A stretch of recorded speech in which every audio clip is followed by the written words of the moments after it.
Amidst the hallowed halls of the Library Sanctus, I find myself enveloped by the collective breath of a history vast and deep.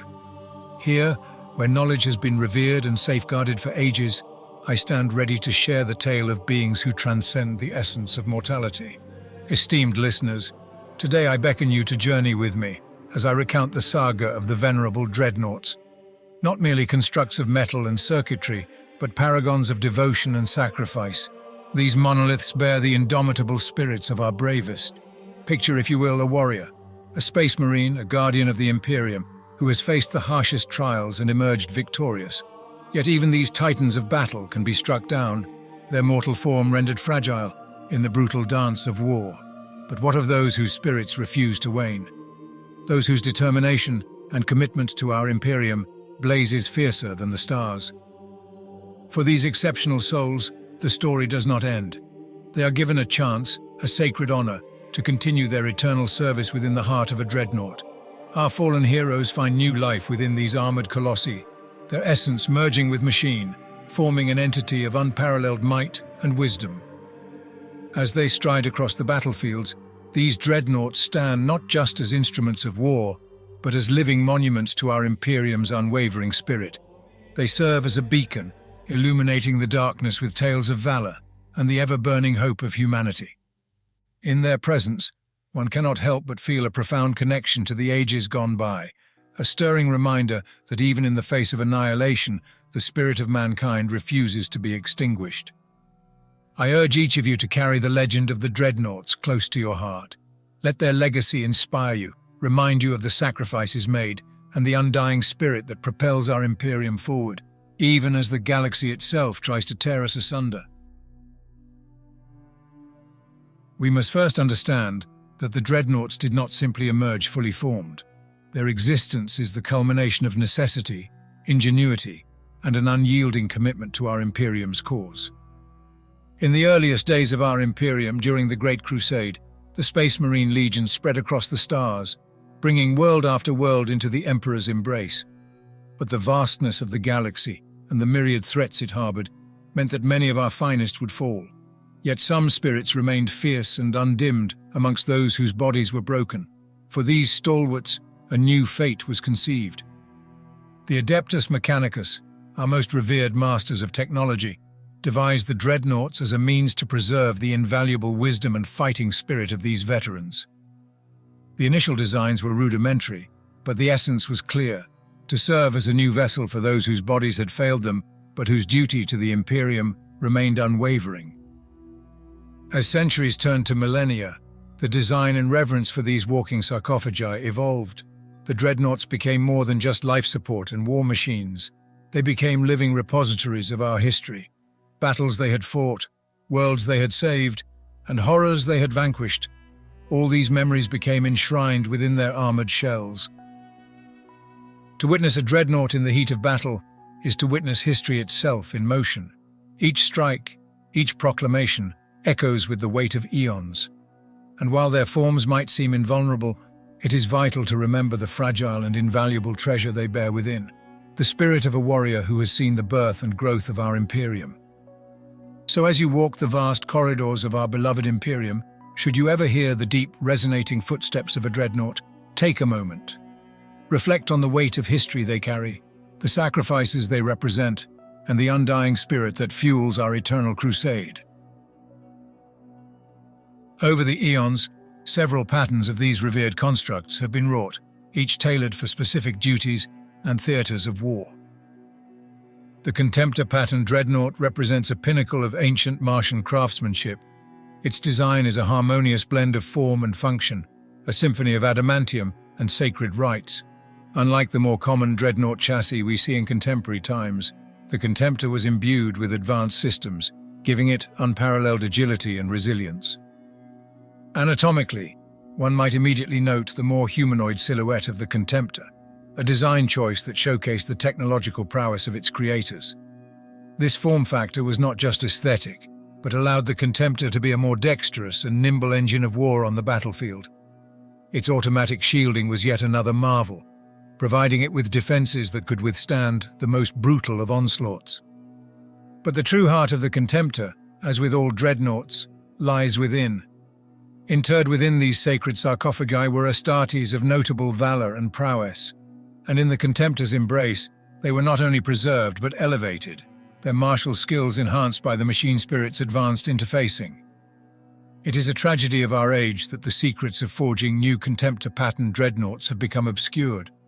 What few remain are venerated relics, their very presence on the battlefield, a testament to an era of unmatched technological mastery. The tales of their deeds, echoing through millennia, inspire awe and respect in allies and strike fear into the hearts of our enemies. The Furibundus pattern is less common but no less formidable. Originally, a modification of the Contemptor, its heavily armored frame is specifically designed to house the most grievously wounded Astartes, ensuring their continued service in the Emperor's name. One can only discuss dreadnought patterns by acknowledging the ironclad dreadnought. Modified for siege warfare, these behemoths are equipped with seismic hammers and hurricane bolters. Their reinforced armor makes them nigh unstoppable when breaching enemy fortifications. The venerable dreadnoughts. These ancient sentinels are not merely walking armories or life support sarcophagi. They are living monuments to our past, embodiments of our most hallowed traditions and deeds. The title venerable is not bestowed lightly. While all dreadnoughts are paragons of duty and sacrifice, the venerables are a class apart. Their spirits have borne witness to epochs, their memories a tapestry woven from countless battles, oaths and sacrifices. The venerable dreadnoughts have stood sentinel over the Imperium's rise and tribulations, offering guidance and wisdom to those who seek it. It is often said that to converse with a venerable dreadnought is to touch the very essence of history. They are our living chronicles, having first-hand knowledge of events that many of us have only read about in the annals of this very library. Their insights are invaluable, their counsel sought by the highest echelons of our Imperium's leadership. Beyond their wisdom, the very presence of a venerable dreadnought on the battlefield is a sight to behold. Their ancient machine spirits, paired with the indomitable will of the Astartes within, make them a force of unparalleled might and resolve. The enemy quails not just in fear of their firepower, but in the knowledge that they face a being who has vanquished countless foes across the vastness of time. Yet for all their might, it is the intangible that elevates the venerables. Their spirits, though ensconced in adamantium and plasteel, exude a palpable aura of nobility and honor. To stand beside one is to be reminded of our Imperium's highest ideals and the unyielding oath to protect humanity at all costs. Most recently, in an age where so much of our past's grandeur lies in enigma, the advent of the Redemptor Dreadnought stands as a testament to the Imperium's undying drive for innovation and reclamation. The Redemptor is not just another iteration in the long line of revered dreadnought patterns, it is a symbol of hope, of resilience, and of the undying spirit of humanity. The Redemptor Dreadnought, at first glance, is a monument to martial power. Its frame is robust, an awe-inspiring fusion of sacred machinery and revered rituals, engineered to be both a bulwark against our myriad foes and a beacon for our allies. Its very design speaks of strength and undaunted determination. Yet its significance transcends its formidable appearance. The Redemptor is a product of new insights into ancient lore, a miraculous synthesis of long-forgotten wisdom and contemporary innovation. While our understanding of many ancient patterns like the Contemptor has faded into the mists of time, the Redemptor has emerged as a beacon of progress, reminding us that even in our darkest hours, the flame of innovation can be kindled anew. The systems within the Redemptor are both intricate and potent. Enhanced life support mechanisms ensure that the interred Astartes can wage war with an efficacy that rivals even their brethren in less augmented forms. Their firepower and adaptability on the battlefield are unparalleled, making them a prized asset in any engagement. But as with all our sacred armaments, the soul of the machine remains its most vital component. Interred within each Redemptor is an Astartes whose deeds have earned him the honor of continuing his service beyond the frailty of flesh. In this new form, they stand taller, mightier, and ever vigilant, their spirits undimmed by the adversities they have faced. Each pattern, while distinct in its design and purpose, is bound by a singular truth, a dedication to preserving the spirits of our most valiant. In the cacophony of war, amidst the fire and fury, the steady march of the dreadnought serves as a resounding anthem of our perseverance and undying duty to the Imperium. To become a dreadnought is not just an act of preservation, it is an accolade, a reverent homage to those whose spirits burn with an unmatched fervor for the Emperor's cause. It is vital to understand that the choice is an intricate tapestry of many factors. Foremost among these is the indomitable will of the Astartes in question. Those chosen for interment within a dreadnought often suffer grievous injuries on the battlefield, wounds so dire that their mortal forms teeter on the brink of the eternal void. Yet, even as their bodies falter, their spirit rages against the dying of the light, exemplifying an unyielding devotion to their sacred duty. Moreover, experience and wisdom play a paramount role. A dreadnought is not merely a weapon of war, but a living repository of the chapter's history and legacy. Veterans, ancient and storied, who have witnessed countless campaigns and have been tempered in the crucible of relentless warfare, are prime candidates. Their strategic acumen, combined with the memories of battles long past, makes them invaluable assets on and off the field. However, it is not just the chronicles of warfare that dictate this choice. Personal virtues, the very essence of the Astartes' character, are scrutinized. Honor, loyalty, unwavering faith in the Emperor. These are the bedrock upon which the decision often rests. The procedure is not undertaken lightly, for once entombed, there is no return to the flesh, no respite from the eternal duty to which the Astartes is committed. The first stage in this ritual is the stabilization of the chosen Astartes. In the Apothecarian, skilled apothecaries tend to the grievously injured battle brother, ensuring he is kept alive. Often the Marine is reduced to little more than a few vital organs, his body all but obliterated in service to the Emperor. The remnants of his biological form are sustained using complex life support systems and potent drugs. While the apothecary ensures the Astartes' survival, the chapter's tech Marines prepare the dreadnought chassis.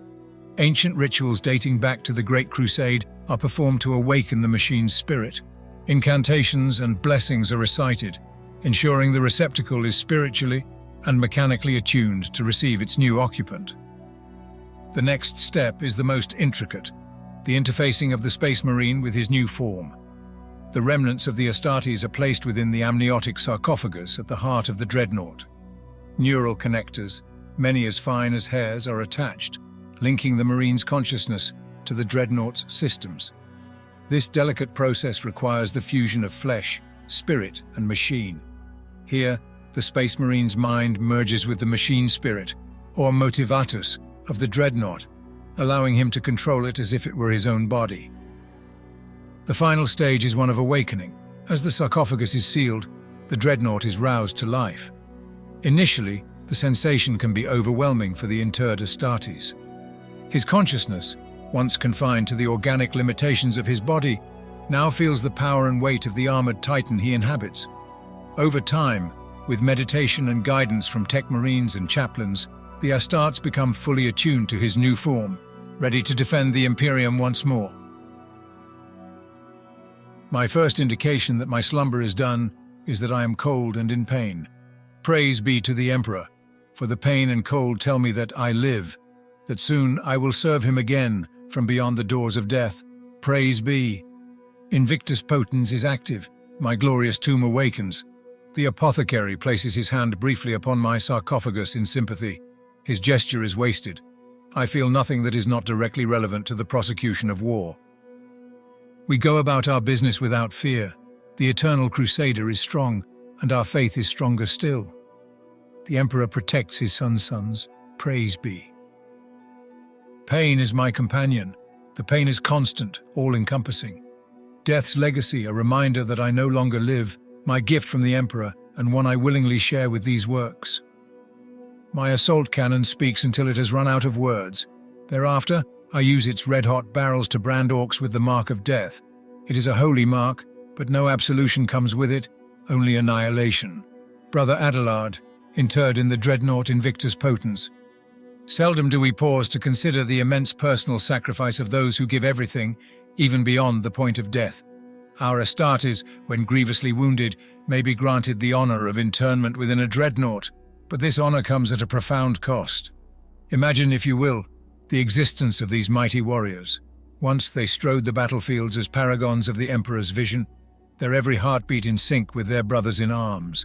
Yet in the wake of a mortal injury, they find themselves not granted the solace of death, but instead are ensnared between the realms of life and the hereafter, confined to a sarcophagus that both sustains and imprisons. An Astartes is a creature of action, of movement, of tactile sensation. Within the dreadnought, they are removed from this. Their senses are now filtered, interpreted by machine spirits and servos. The sensation is not akin to wearing armor. It is more like being the armor. The weight of this confinement bears not just on the body, but heavily upon the spirit. The pain experienced is not merely physical. Yes, the neural links and life support mechanisms can cause discomfort, but it is the mental and spiritual anguish that is often the most harrowing. A dreadnought-bound Astartes is denied the Brotherhood's communal aspects, the camaraderie that once defined his existence. He is now an observer, a sentinel, roused primarily for war, and then returned to a slumber that is neither restful nor truly restorative. But there's another dimension to their torment: time. These venerable warriors live extended lifetimes, witnessing the passage of eras. Friends and brothers pass, chapters evolve, and the galaxy itself shifts, leaving them as constant reminders of a bygone age. The weight of such longevity, combined with their confinement, can be a burden that few, if any, can truly comprehend. In our quest for knowledge, it is essential to remember the costs and sacrifices that underpin our Imperium's continued existence. The dreadnoughts, for all their might and majesty, serve as somber reminders of the price of eternal vigilance. As you delve into our chronicles, I urge you to spare a thought, a moment of silent reflection for those who endure such an existence, forever bound in service to the Emperor's vision. These ancient and hallowed constructs, while embodying the sacrifice and undying spirit of the Astartes interred within, also represent formidable tactical assets that have turned the tide of countless engagements. Let us first consider their sheer physical presence. The visage of a dreadnought striding forth onto a battlefield is a sight to behold. For our enemies, it is a symbol of relentless doom. For our allies, a beacon of hope and resilience. Their adamantium-clad frames, imbued with the spirit of a fallen hero, can withstand a torrent of enemy fire, shrugging off blows that would annihilate lesser machines. However, it's not just their durability that sets them apart, but their versatility. Dreadnoughts can be equipped for various combat scenarios, ranging from the pulverizing force of a power fist to decimate enemy fortifications or monstrous foes, to the blistering hail of a multi-melter or assault cannon. They can adapt to the demands of the battle at hand. In combat formations, dreadnoughts often serve pivotal roles. They can spearhead assaults, breaking through enemy lines with the sheer momentum of their advance. Their resilience allows them to absorb incoming fire, drawing attention away from more vulnerable elements of our forces. In defensive engagements, their formidable presence can anchor a battle line, acting as both a bulwark and a rallying point. Yet it would be a mistake to see them merely as brutes of war. The mind of the Astartes within, seasoned by countless battles, lends the dreadnought a level of tactical acumen that mere machines lack. They are not only participants in the theatre of war, but also commanders, lending their wisdom and experience to the troops they fight alongside. In certain specialized roles, like the venerable dreadnoughts, their mere presence can boost the morale and fighting spirit of nearby Astartes, inspiring them to greater feats of valor. Similarly, some dreadnought patterns excel in specific combat scenarios, be it urban warfare, dense jungles, or the cold void of space. Each pattern brings unique capabilities to the fore. But above all, the dreadnought's most significant impact might be psychological. In an age of darkness and uncertainty, the sight of an ancient warrior, one who has given everything and yet continues to fight, serves as a profound reminder of our unyielding spirit, our unbreakable resolve. Specific names rise from the depths, illuminating epochs and shining as beacons across millennia. Today we shall explore the sagas of a select few dreadnoughts whose deeds have etched their names into the very soul of the Imperium. One name shines with particular brilliance, carrying with it tales of antiquity and unparalleled valor. Today I shall speak of Bjorn the Fell-Handed, the ancient guardian of the Space Wolves, whose legend is as vast as the icy landscapes of Fenris itself. Bjorn's tale begins long before his entombment within the revered sarcophagus of a dreadnought. In those early days, he fought alongside Leman Russ, the Wolf King, the very primarch of his chapter. Imagine, if you will, a time when the primarchs walked amongst us, their aura radiating power and purpose. Bjorn even then was a figure of awe, his prowess in battle earning him not only respect, but also the moniker Fell-Handed, due to his unmatched skill with his blade and claw. Following the tragic events of the Horus Heresy and the subsequent disappearance of Lehman Russ, the weight of leadership fell upon Bjorn's capable shoulders. As the first great wolf of the Space Wolves, he led his chapter through a tumultuous period, defending the Imperium from countless threats, both external and internal. Yet even the mightiest warriors, molded by the crucible of endless wars, are not immune to the ravages of time and injury. After a fierce confrontation, where Bjorn's mortal form was grievously wounded, it was decided that his life, his experience, was too precious to be extinguished. Thus, he was interred within the sanctified shell of a venerable dreadnought. But this was not a mere preservation of life. It was the fusion of legend and machine, allowing Bjorn's spirit to continue its guardianship of Fenris and the Imperium.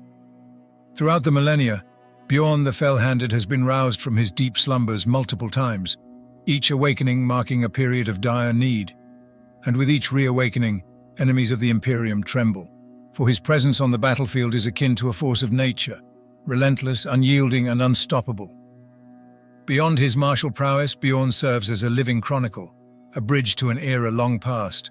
His memories provide invaluable wisdom, guiding the Space Wolves through challenges and reinforcing the bonds of brotherhood that define them. Another legendary warrior and dreadnought is Captain Thule of the Blood Ravens.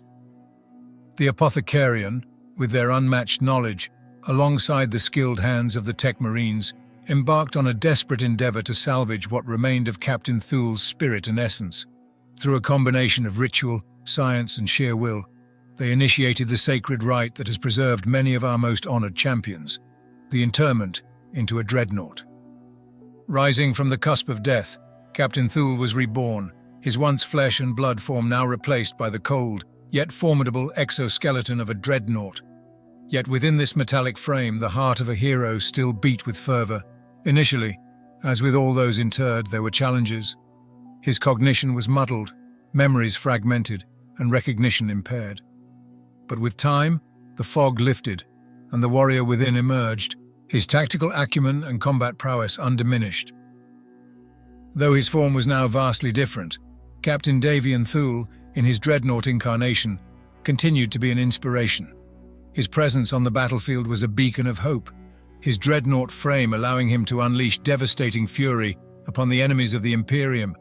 His contributions during the subsequent campaigns, particularly against the forces of chaos and the relentless Tyranids, were monumental. These are but a few names amongst countless legends. Each dreadnought carries a saga, an eternity of service and sacrifice. Through their deeds, they not only shape the course of wars, but also the very fabric of our history. In their eternal vigil, they remind us of the price of our survival and the unyielding spirit that defines the Imperium. In reverence, let us honor these paragons, for they are the embodiment of our past, present, and the hope for a glorious future. The tale of the Dreadnought is a tale of rebirth. From the cusp of death, our most revered champions are given a chance to serve the Imperium once more, encased in these formidable sarcophagi. Within their armored husks, they continue to wage war, their spirits undying, their determination unyielding. From the ancient Contemptor pattern to the more contemporary Redemptor, each dreadnought bears its own unique history, yet all share a common purpose, the defense of our sacred Imperium. As we explored their lore, we ventured through the stories of renowned heroes, such as Bjorn the Fell-Handed and Captain Davian Thule. Their tales, filled with valor and sacrifice, exemplify the quintessence of what it means to be a dreadnought. Through pain and loss, they emerge not as mere warriors, but as symbols, beacons of hope in the darkest of times. In our contemplation, let us not forget the price these heroes have paid. The confinement within a dreadnought is not without its torments.